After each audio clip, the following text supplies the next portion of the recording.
یہ 8واں پارہ سورہ اعراف ہے۔ اس کو اعراف کہتے ہیں حد فاصل دیوار کو، حد فاصل کو یا دیوار کو، تو اس لیے سورت کا نام سورہ اعراف رکھا ہے، کیونکہ اعراف والے دیوار پر بیٹھ کر اہل جنت اور اہل دوزخ کو دیکھ رہے ہوں گے، تو اس مناسبت سے اس کا نام رکھا گیا ہے۔ سورت میں توحید، رسالت اور آخرت کا بیان ہے۔ شروع میں اللہ تعالیٰ فرما رہے ہیں کتاب انزل الیک فلا یکن فی صدرک حرج منہ، تو یہاں فرما رہے ہیں رسول پاک علیہ السلام کو تسلی دی جا رہی ہے کہ تبلیغ دین میں آپ تنگ دل نہ ہوں کہ لوگ اس دین کو جھٹلا دیں گے، وہ ایمان نہیں لائیں گے، تو آپ اس بارے میں پریشان نہ ہوں۔ کیوں؟ آپ کا کام تو صرف پہنچا دینا ہے، باقی ہدایت دینا وہ اللہ کا کام ہے۔ آپ اپنے پیغام کو آسان طریقے سے پہنچائیں، یہ آپ کی ذمہ داری ہے بس۔ آگے والوزن یومئذ الحق میں فرمایا جا رہا ہے کہ ترازو برحق ہے، اچھے اور برے اعمال تولے جائیں گے، قیامت کا دن گنے نہیں جائیں گے، کتنے کیے، اتنے زیادہ کر لیے، گنے نہیں جائیں گے بلکہ تولے جائیں گے۔ تو ایمان اور جو وزن ہوگا وہ اخلاص کے بقدر ہوگا۔ ومن ثقلت موازینہ فاولئک هم المفلحون ومن خفت موازینہ فاولئک الذین خسروا انفسهم بما كانوا بآیاتنا یظلمون، جن کے اعمال کے وزن بھاری ہو گئے یہ کامیاب ہو جائیں گے، اور جن کے اعمال کے وزن ہلکے ہو گئے یہ ناکام ہو جائیں گے۔ تو اس لیے جو اعمال کا ٹھیک ہونا اور سنت کے مطابق جب اعمال ہوں گے تو پھر یہ اعمال بھاری ہوں گے۔ تو اعمال کے قبول ہونے کے لیے شرط یہ ہے کہ ایک تو عقیدہ ٹھیک ہو، دوسرا یہ کہ اخلاص اس کے اندر ہو، تیسرا یہ کہ طریقہ بھی رسول پاک علیہ السلام کا ہو۔ آگے حضرت آدم علیہ السلام کے قصے کو بیان کیا جا رہا ہے اور شیطان کے قصے کو بیان کیا جا رہا ہے وَلَقَدْ خَلَقْنَاكُمْ ثُمَّ صَوَّرْنَاكُمْ میں، اور اس میں بتایا جا رہا ہے کہ آدم علیہ السلام کو اللہ تعالیٰ نے مسجود ملائکہ بنایا، ملائکہ نے ان کو سجدہ کیا، اور شیطان کو اللہ پاک نے مردود فرما دیا۔ تو آدم علیہ السلام جنت میں رہتے تھے، پھر اللہ نے جنت سے زمین پہ اتار دیا، اور پھر یہاں زمین پر آ کے روتے رہے، اللہ سے معافی مانگتے رہے۔ اور آدم علیہ السلام جو اللہ نے جو منع فرمایا تھا کہ اس درخت کا پھل نہیں کھانا، اور پھر وہ پھل کھا لیا، وہ اصل میں اس لیے کھایا کہ جب شیطان نے قسم کھائی کہ میں اللہ کی قسم کھاتا ہوں میں تم دونوں کا خیر خواہ ہوں، تو اب اللہ کے نام کی تو بڑی عظمت ان کے دل میں تھی کہ اللہ کی قسم کھا رہا ہے، اتنی بڑی ذات کی، اور پھر قسم بھی کھا رہا ہے، تو لہٰذا اس لیے پھر پھل کھا لیا۔ اور پھر اللہ تعالیٰ نے دنیا میں، کیونکہ دنیا کا نظام چلانا تھا، اس لیے اللہ تعالیٰ نے دنیا میں اتارا۔ پھر آدم علیہ السلام روتے رہے، سالوں سال روتے رہے، اور یوں آتا ہے علیہ السلام نے فرمایا آدم علیہ السلام کا اور ان کی امت کا رونا جمع کیا جائے، ان کی اولاد کا، تو آدم علیہ السلام کا رونا بڑھ جائے گا۔ پھر اللہ تعالیٰ سے دعا مانگی ربنا ظلمنا انفسنا وان لم تغفر لنا وترحمنا لنکونن من الخاسرین، تو اللہ پاک نے پھر مغفرت فرما دی۔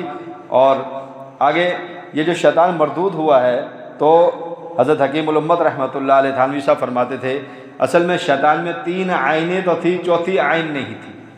3 عین تھی۔ عین کون سی عین تھی؟ ایک یہ کہ وہ عالم تھا، عالم کا مطلب یہ کہ بہت زیادہ علم اس کے پاس تھا، اس لیے معلم الملکوت بنا دیا، فرشتوں کا بھی معلم، فرشتوں کو سکھانے والا۔ اور دوسرا یہ کہ وہ عابد تھا، یہ جو ہمارے یہاں کہتے ہیں نا چپے چپے پہ سجدہ کیا، یہ بات غلط ہے، بہرحال یہ کہ عابد تھا، عبادت بہت کی اس نے۔ تیسرا یہ کہ عارف تھا، عارف کہتے ہیں پہچاننے والا۔ جب اللہ نے اس کو مردود کیا نا تو فوراً اس کو پتا تھا کہ اب یہ جو غضب الہی میرے اوپر اتر رہا ہے، اور اس وقت میں بھی دعا قبول ہو جائے گی، اس وقت میں بھی دعا قبول ہو جائے گی، تو اس نے فوراً کہا کہ مجھے مہلت دے دے قیامت تک کے لیے۔ تو اللہ نے کہا جا مہلت دے دی، تجھے مہلت دے دی۔ تو یہ سمجھتا تھا یہ 3 عین اس میں تھی۔ تو حضرت فرماتے چوتھی عین بھی ہوتی تو کام بن جاتا، عاشق نہیں تھا، عاشق نہیں تھا، کیونکہ عاشق تو مصلیت نہیں دیکھتا، علت نہیں دیکھتا، وہ کہتا حکم ہے بس پورا کرنا ہے، میں نے اللہ کا حکم آ گیا بس آدم علیہ السلام کو سجدہ کرو۔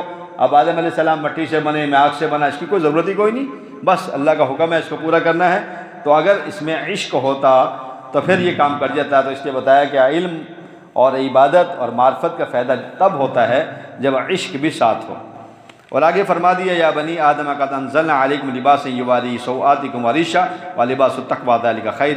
یہاں بتایا جا رہا ہے کہ مانوی لباس اور ظاہری لباس دونوں کے بارے میں بات بتائی جا رہی ہے، کیونکہ شیطان نے خباثت کی اور آدم علیہ السلام اور اماں حوا کو جنت سے اللہ نے نکالا، ان کا لباس اتار لیا تو انہیں برہنہ ہونا پڑا۔ تو اللہ نے لباس کو نعمت بنایا ہے۔ ایک تو ظاہری لباس جو ہم پہنتے ہیں، ظاہری لباس یہ بھی نعمت ہے جس سے انسان اپنا سطر چھپاتا ہے، اور اس کا اصل مقصد بھی تقوی اختیار کرنا ہے کہ آدمی کے اندر پاکیزگی آ جائے، تقوی آ جائے۔ اور جو باطنی لباس ہے، مانوی لباس، وہ کیا ہے؟ وَلِبَاسُ التَّقْوَىٰ ذَلِكَ خَيْرٌ، کہ تقوی اختیار کرنا یہ لباس باطنی لباس ہے، مانوی لباس ہے۔ تو اس لیے اس لباس کو، دونوں لباسوں کا اہتمام کرنا ضروری ہے تاکہ شیطان کے فتنے میں آدمی نہ پڑ جائے۔ تو آگے یا بنی آدم خذوا زینتکم عند کل مسجد، تو یہاں لباس اختیار کرنے کا حکم دیا جا رہا ہے، کیونکہ گزشتہ آیات جو پہلی آیات ہیں ان میں مشرکین کی جو جاہلانہ رسومات تھی وہ یہ تھی کہ وہ بیت اللہ کا طواف کرتے تھے ننگے۔ وہ کہتے تھے بھئی ہمارے پاس جو کپڑے ہیں نا، ان کپڑوں میں ہم نے گناہ کیے ہیں، تو لہٰذا ہم ان ایسے کپڑوں میں طواف نہیں کر سکتے، تو یہ کپڑے اتار کے ننگے طواف کرتے تھے۔ تو لہٰذا ان کی اس بات کی اللہ نے تردید فرمائی ہے، تو کہ یہ کوئی عبادت نہیں ہے جس کو تم عبادت سمجھتے ہو، یہ بیت اللہ کا احترام نہیں ہے بلکہ یہ بے حیائی کے کام ہیں، ننگے ہو کر طواف کرنا۔ تو لہٰذا تم کیا کرو؟ کپڑے پہن کے طواف کرو۔ تو یہاں یہ بتا دیا کہ خذوا زینتکم عند کل مسجد، کہ ہر نماز کے وقت میں زینت اختیار کرو، یعنی لباس اچھا پہن لو۔ اور پھر اس میں ایک مسئلہ یہ بھی بتا دیا کہ جیسے ننگے ہو کر طواف کرنا منع ہے، ویسے ہی ننگے سر نماز پڑھنا بھی منع ہے۔ یہاں سے علماء نے استنباط کیا ہے۔ اور آگے والذین آمنوا وعملوا الصالحات لا نکلف نفسا الا وسعها، یہاں انسان کو جتنی اس کے اندر طاقت ہے، قدرت ہے، اتنا مکلف بنایا جاتا ہے، اس کی طاقت سے زیادہ مکلف نہیں بنایا جاتا۔ یہ دین ہمیں اللہ نے عطا فرمایا، یہ بہترین دین ہے، بہترین دین ہے۔ اس میں اس چیز کا حکم دیا گیا ہے، وہ حکم دیا گیا ہے جو انسان کی طاقت اور قدرت کے مطابق ہے۔ یہ نہیں ہے کہ انسان میں طاقت نہیں ہے اور انسان کو حکم دے دیا گیا۔ غور سے سننا میری بات، کہ انسان میں طاقت ہی نہیں، اللہ نے حکم دے دیا، ایسی بات نہیں، بلکہ جو احکامات بھی اترے ہیں یہ اس کی طاقت کے مطابق ہے۔ اچھا، ایسی بات نہیں ہے کہ احکامات ناممکن ہیں، برداشت سے باہر ہیں، ایسے نہیں ہیں، بلکہ احکامات ہیں لیکن اس میں تھوڑی سی مشکل تو پیش آتی ہے، مشکل تو پیش آتی ہے۔ تو یہ فرما دیا کہ مشکل تو تمہیں پیش آئے گی، لیکن یہ مشکل اسی پر تو تمہیں اجر ملے گا۔ اجر کس لیے ملتا ہے؟ اب نماز کے لیے آنا مشقت ہے کہ نہیں؟ روزہ رکھنا مشقت ہے کہ نہیں؟ صدقہ دینا، اپنا مال نکال رہا ہے، مشقت ہے کہ نہیں؟ مشقت تو ہے، کہ تمہیں جو اجر ملے گا اسی مشقت پر ملے گا، اسی مشقت پر ملے گا۔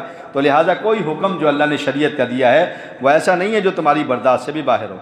وَنَادَى أَصْحَابُ الْجَنَّةِ أَصْحَابَ النَّارِ أَنْ قَدْ وَجَدْنَا مَا وَعَدَنَا رَبُّنَا حَقًّا۔ اب یہ جو پیچھے میں نے عرض کیا سورت کا نام جو آراف رکھا گیا، اہل جنت وہ جنت میں ہوں گے، دوزخ والے دوزخ میں ہوں گے، درمیان میں دیوار ہوگی۔ اب یہ دیوار پہ کون ہوں گے؟ یہ آراف والے ہوں گے جن کی نیکیاں اور گناہ برابر ہیں، نیکیاں اور گناہ برابر ہیں۔ تو یہ آراف والے کہاں ہوں گے؟ دیوار پر ہوں گے۔ اب کیا ہے، اس لیے اس کو سورت کا نام بھی سورہ آراف رکھا گیا۔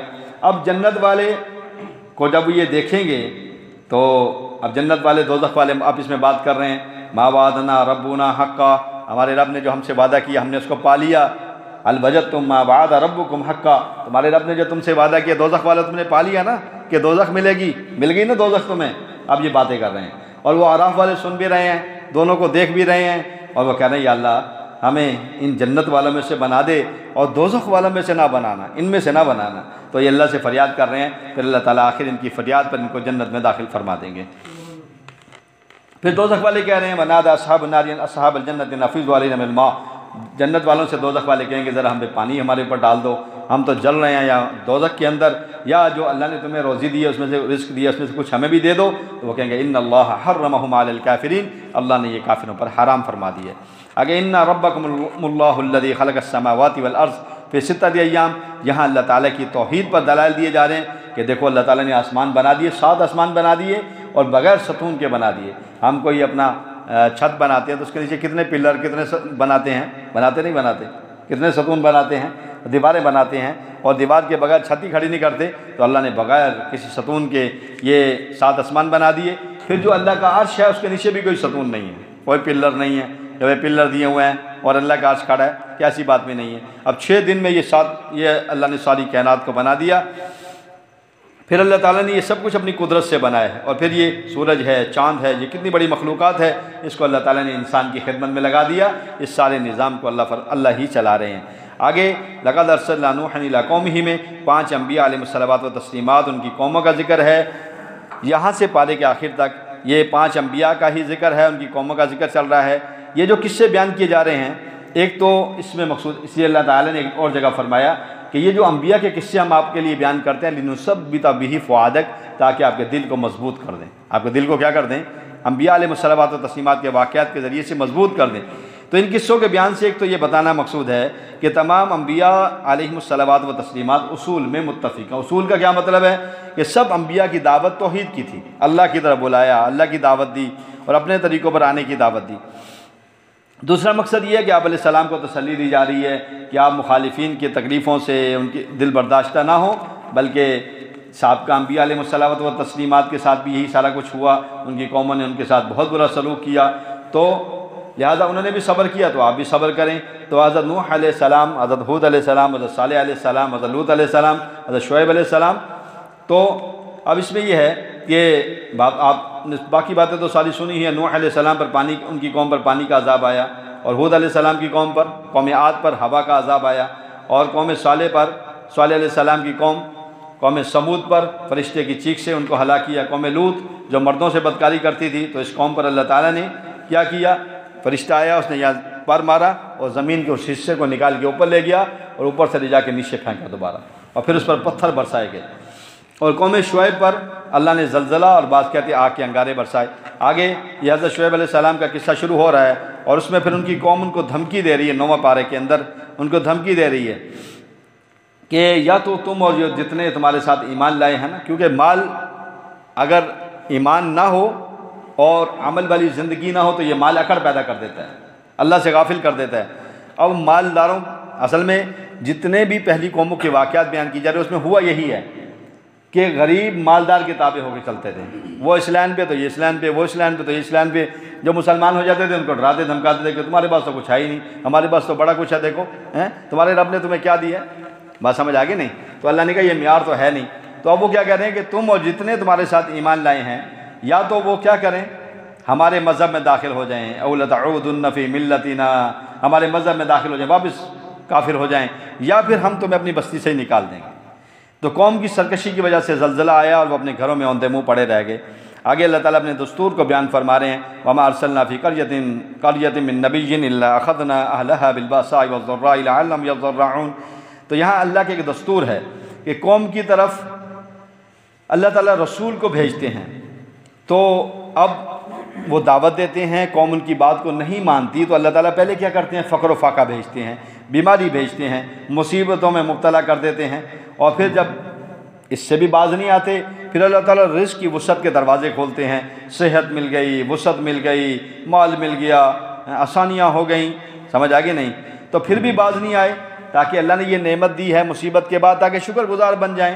اب وہ شکر گزار بھی نہیں بنتے اور کیا کرتے ہیں؟ پھر کرتے ہیں، تو اللہ تعالیٰ کیا کرتے ہیں؟ پھر ان پہ عذاب نازل کرتے ہیں۔ آگے اللہ نے ایک ضابطہ بیان کیا، وَلَوْ أَنَّ أَهْلَ الْقُرَىٰ آمَنُوا وَاتَّقَوْا لَفَتَحْنَا عَلَيْهِمْ بَرَكَاتٍ مِّنَ السَّمَاءِ وَالْأَرْضِ، کہ اگر یہ بستیوں والے ایمان اور تقوی والی زندگی اختیار کرتے تو ہم ان کے لیے زمین و آسمان کی برکتیں کھول دیتے۔ زمین سے بھی برکتیں نکلتی، آسمان سے بھی برکتیں اترتی۔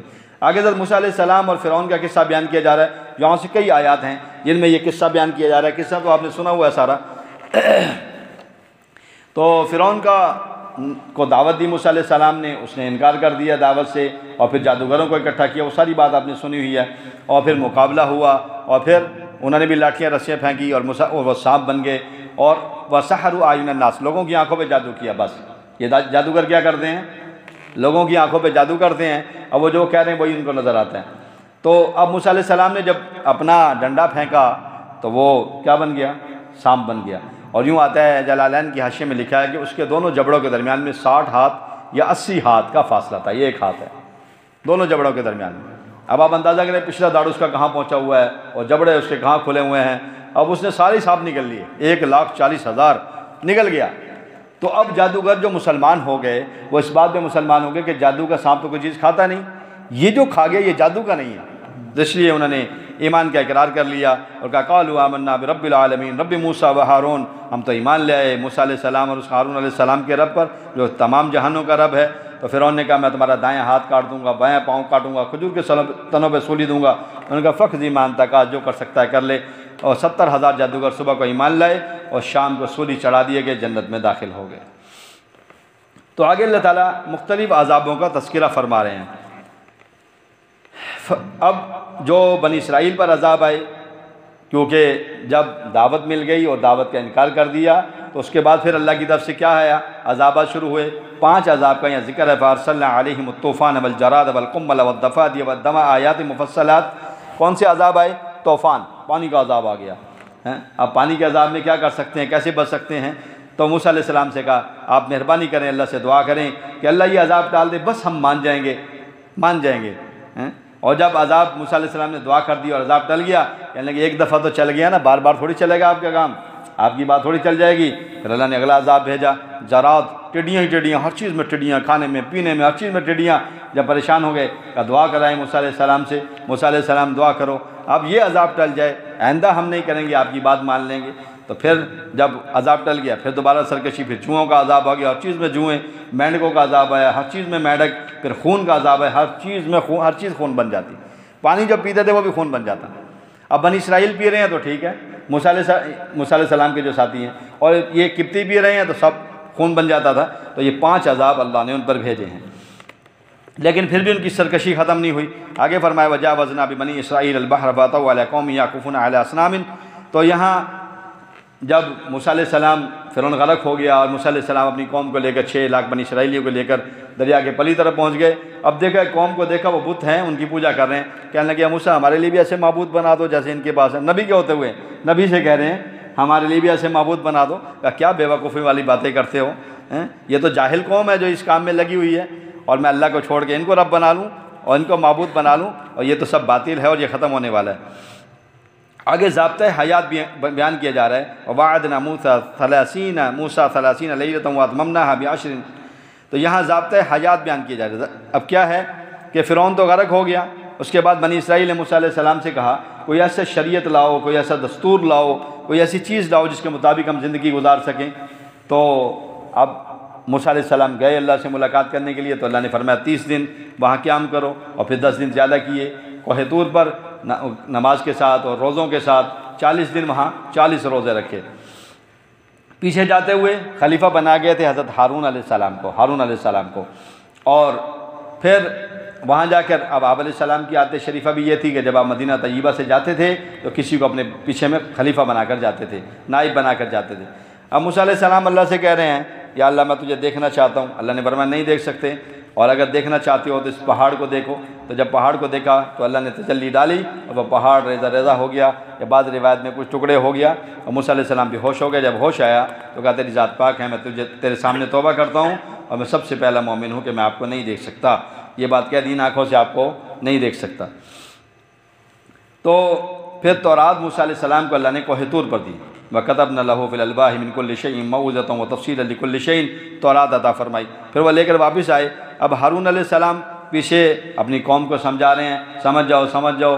وہ انہوں نے، سامری نے سونا اکٹھا کیا جو قبطیوں سے یہ بنی اسرائیلی لے گئے تھے، اس کا بچڑا بنایا، اور پھر اس نے جو جبرائیل علیہ السلام کے جو جہاں گھوڑی کے پاؤں لگتے تھے اس کے نیچے وہ سبزہ اگ جاتا تھا، وہاں اس نے مٹی اکٹھی کی تھی، وہ اس کے منہ میں ڈالی تو وہ بولنے لگ گیا کہ وہ اس نے یہ دیکھا کہ جب یہاں سبزہ اگ رہا ہے تو یہ اس کے اندر، اس کا مطلب یہ کہ اس کے اندر زندگی ہے، اس مٹی میں جو پاؤں لگتا ہے اس مٹی کے پر یہاں زندگی ہو جاتی ہے، تو لہٰذا وہ اس کے منہ میں ڈالا تو وہ بول، اس میں سے آواز آنے لگی، تو اور ساری قوم کو گمراہ کر دیا، وہ بچڑے کی پوجا پر لگ گئے۔